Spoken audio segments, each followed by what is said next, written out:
Hey everybody, and welcome to WhyBuy. Today we're going to be talking about cleaning the interior of your car safely using the right chemicals and the proper techniques to get the best results.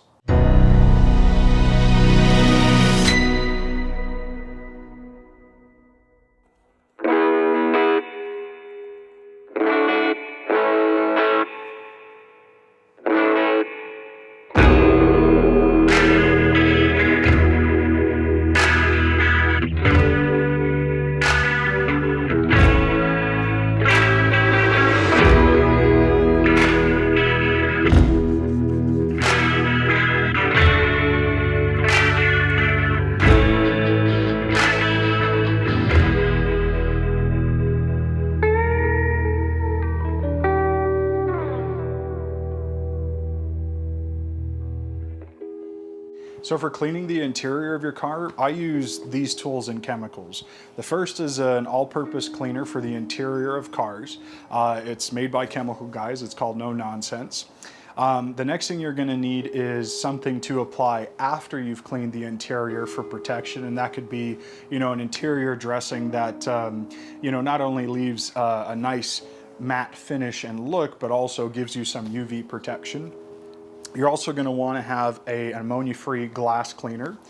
And for tools, I would use some microfiber towels, some for the glass cleaning, other ones that are just, general all-purpose. The other thing you're going to need is a wet vac or shop vac, something that can, clean the interior of your car. And also there's kind of like car detailing attachments. So I found one from Shop Vac that it basically has like these really nice little brush attachments, very soft nylon bristles, great for vacuuming buttons and switches and kind of gently getting into those areas without having to use, the big general purpose nozzle that it comes with. On another note, too, when it comes to glass cleaning, sometimes your ammonia-free glass cleaner won't do the job, but if you use a bit of that all-purpose cleaner for the interior on, say, like a magic eraser, it does a great job of removing those oils that, can stick on the inside of the glass, leaving those ugly smears and, blotchy areas. It's a good way to kind of decontaminate the glass and then clean it with a glass cleaner. Your skin has natural oils that eventually are going to permeate the materials that you're interacting with and touching. And it's just going to look unsightly after a while, but you shouldn't just be using any all-purpose cleaner in the interior of your car. You want to use something that's safe and that isn't going to cause discoloration. So that's another important thing too. Pay attention to the interior cleaners that you're using. And I use one that I really like from Chemical Guys. It's a colorless, odorless, well, actually it does have a little bit of a smell, which is really nice, but besides the point, it's safe to use on the interior. So, and there's a lot of little tips and tricks and things you can do to help keep your car interior very clean and looking new. One of the ones that I was really curious to learn more about was getting rid of that carpet damage, that crystallized liquid that happens in the wintertime. So I do daily drive my RS5 and I drive it year round.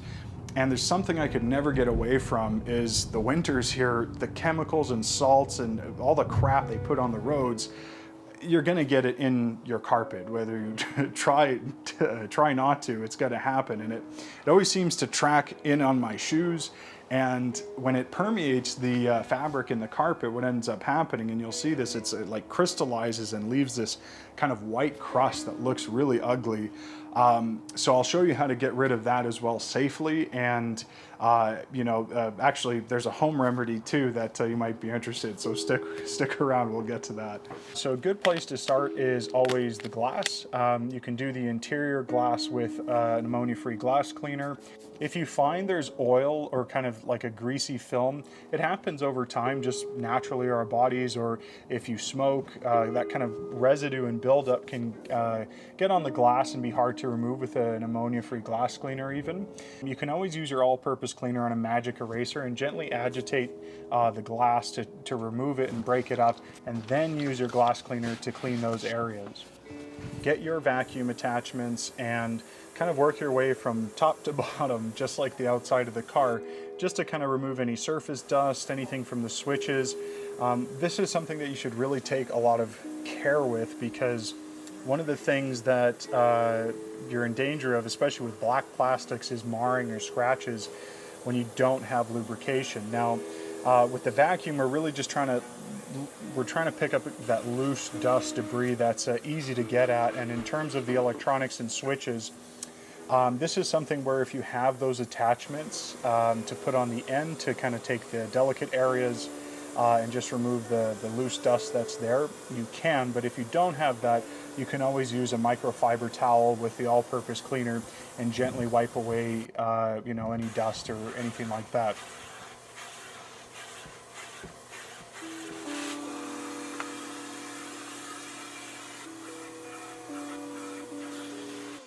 So with the vacuuming done, I was very careful. I didn't go near black plastic. I didn't touch any of the screens. Keep in mind, this is a dry process. There's no lubrication to wipe that dust. So when you go near sensitive areas and you start, even if it's a soft brush attachment on the vacuum, you're gonna cause micro scratches that eventually will show over time. Now we move on to the all-purpose cleaner, or the no-nonsense spray that I have from Chemical Guys. So when you're applying the no-nonsense spray, you can spray it directly onto areas, but I prefer spraying it onto a clean microfiber and then using that to agitate the area, because if, for example, you're like near a speaker area or electronics, when you just go spraying it, it's gonna seep into those areas and you don't want that buildup, and you know, it's just wiser to put it on a microfiber first. Essentially, the product's very straightforward to use. You apply it to the area that you want to clean. You don't have to rub hard. Remember, the chemicals will do the work. And once you let it, I would say, dwell maybe a few seconds, you can wipe it off clean, and that's pretty much it. Now, if you are going to use it on, say, a carpeted area to get rid of that crystallized salt and stuff that over the winters builds up on the carpet, it's a little bit different of a process. So you're going to first get a stiff bristle brush. Doesn't have to be too stiff, but something that will help you agitate. You're gonna wrap that in a clean microfiber cloth. And that's essentially just gonna give you a little bit more agitation, and you'll be able to kind of scrub that area a bit better. Plus, it'll protect your brush. So spray on your all-purpose cleaner. Let it dwell for, I don't know, maybe a minute or so. And then you're going to agitate it with the microfiber and the brush. And then once it's kind of, I would say, broken up a little bit, or it starts to look like it's maybe foaming a bit, just wipe it off with a clean microfiber rag. If you want to keep the area dry, you can always use a vacuum to kind of suck out the moisture and residue. What's nice about this no-nonsense spray is that it's got a very mild odor, and it's just very versatile. I can use it on the dash, the doors, the center console, the carpeting. It's just a handy chemical to have. So let's say you don't have any of these products and you have that nasty buildup on your carpeting, that salt staining, you know, over the winters. You can always use vinegar and boiling water in a spray bottle. Very similar process to the all-purpose cleaner. You just spray it on, let it permeate, and agitate it a little bit with a brush, and then wipe it clean. But I highly suggest that you vacuum out any residue, because it is vinegar and water. It might not smell very good, but you know, that's an alternative to getting rid of those nasty kind of stains and crust buildup around the carpet area.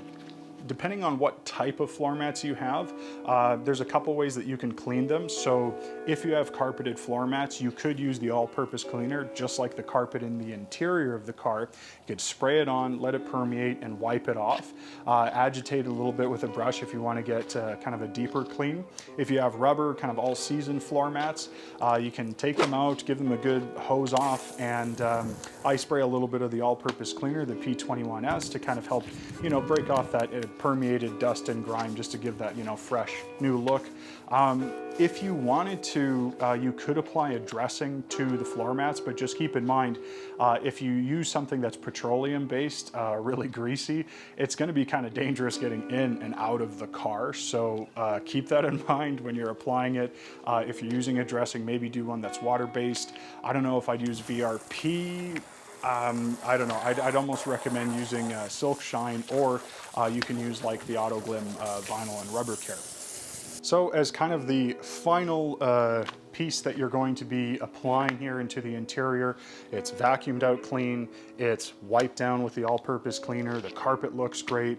We're gonna apply a dressing to the panels, the center console, basically any kind of vinyl, rubber, plastic areas that we're gonna want to not only restore kind of that factory nice color-rich look, but we're also going to help protect it from UV damage as well, because believe it or not, over time, the sun, it does a murder to your interior, and it'll start to show discoloration and it'll just look old. And the whole point of this is not only cleaning it, but also helping preserve the interior. When it comes to dressings, it's going to be subjective as to what you want, but some are very aggressive and are going to give you that like deep shine and almost greasy look. But the reason I like silk is that I don't have to use a lot of product on my interior, and it gives it almost like that silky finish. It doesn't quite look matte, but it's, I don't know, it looks really nice. The smell is really good. And contrary to its counterpart, another dressing, the VRP, which I could use in the interior, it's, I think, way too aggressive to use inside the car. So silk is kind of that balance between, you know, that factory look and just a little bit of that silk shine. And well, it's just kind of icing on the cake, if you will. It's that lotion that's going to give you, you know, UV protection, and it's just going to bring the interior, you know, back to life in its factory look.